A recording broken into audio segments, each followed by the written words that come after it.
Welcome to a special episode of Love You Like Crazy. Normally, my co-host Carrie and I talk about young adult books, but these special episodes contain discussions I had with people I talked to at PodX. One thing they have in common with our normal episodes is that they may contain spoilers for the books we talk about, not to mention swearing. With that understood, on to the episode!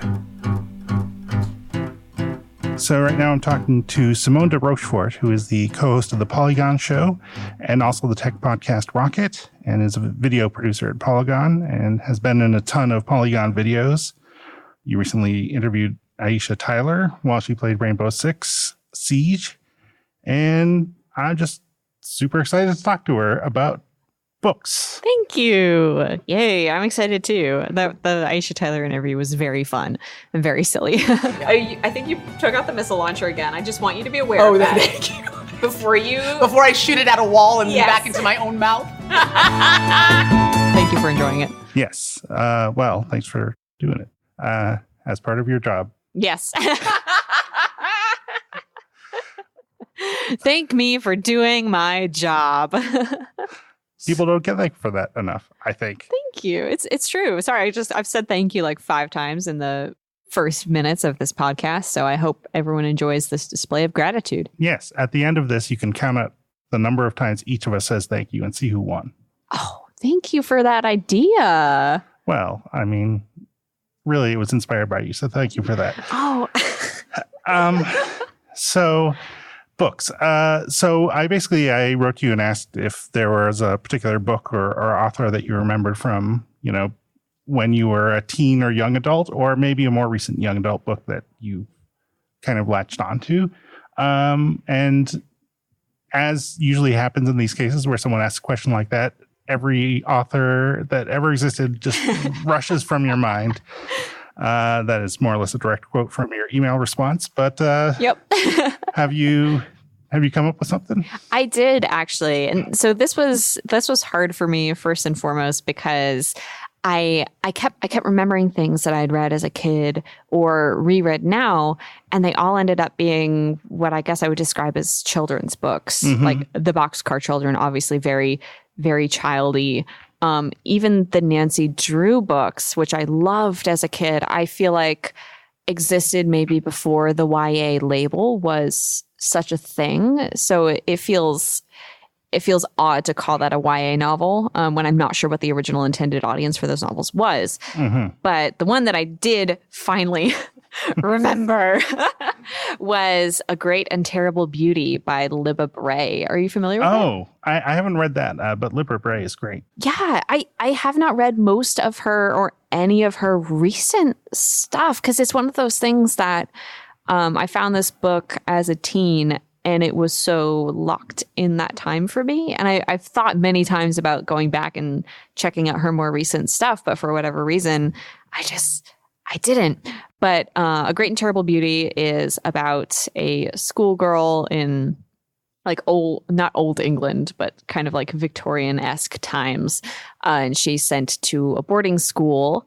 And there's a lot of elements of, bonding with other girls in boarding school and like the tensions of those teen friendships. And she's kind of an outcast and they're popular girls, but then she's also kind of cool, But there is introduced into it a magic element where the 4 main girls find this cave essentially on the grounds. And I apologize because my memories of this might be filtered again through like years of, it's been years and years since I've read it, but the memories that I have are very vivid for me in a way that I think a lot of people's memories of YA books can be if they've read them when they were a teen and not since.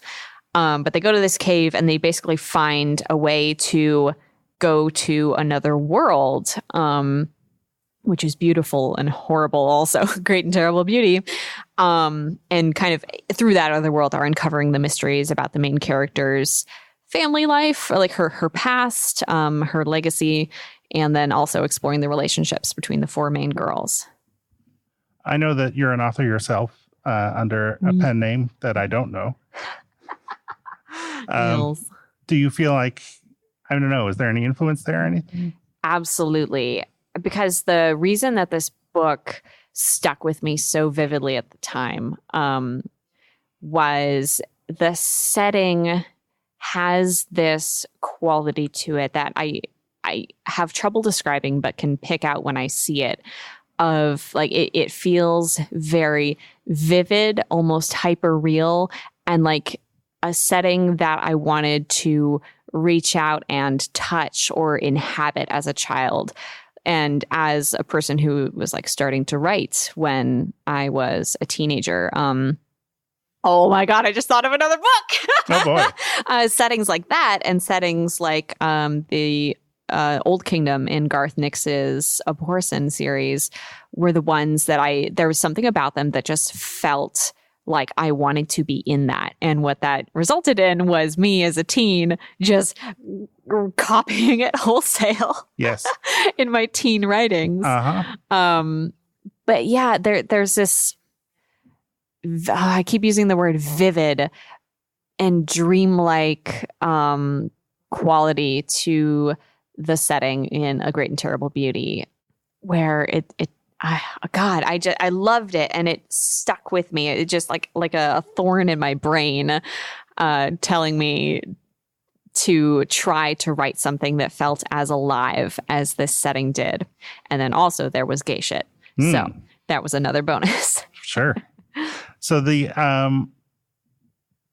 setting, like, was there a particular thing about the setting that was, or how it was described that, like, was there kind of a precision to it or like a descriptiveness to it, or did you fill in the details more yourself, or what are we, I don't know if that question even makes sense, but. No, that makes a lot of sense. And I feel like it's something that I could answer better had I reread it more recently. That's fair. But I do think a lot of it was probably just in my head, like being evoked by the words, but that doesn't necessarily mean that Libba Bray didn't do some kind of witchcraft in her writing to make that setting feel the way that it did.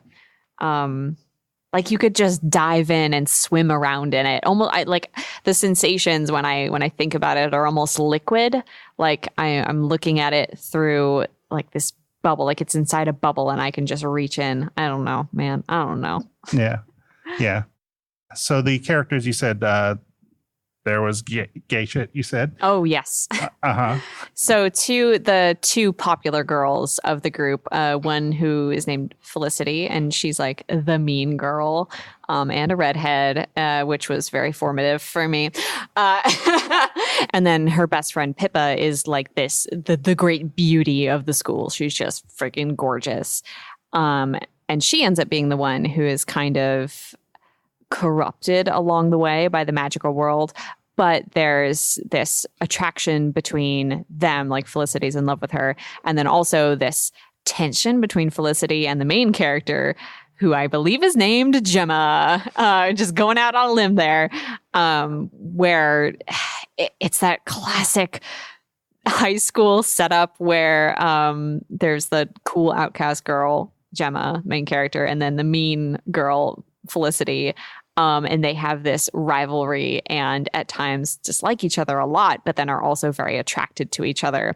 And that dynamic for me was just extremely memorable as a teen when I was reading it, because I think something that Libba Bray did really well there was not just making that subtext, but actually saying like, yeah, for teen girls, this is a time when your emotions are running really high and the social structure is intense and it can dictate your entire life, and attractions can blossom in that like mess of hormones and emotions.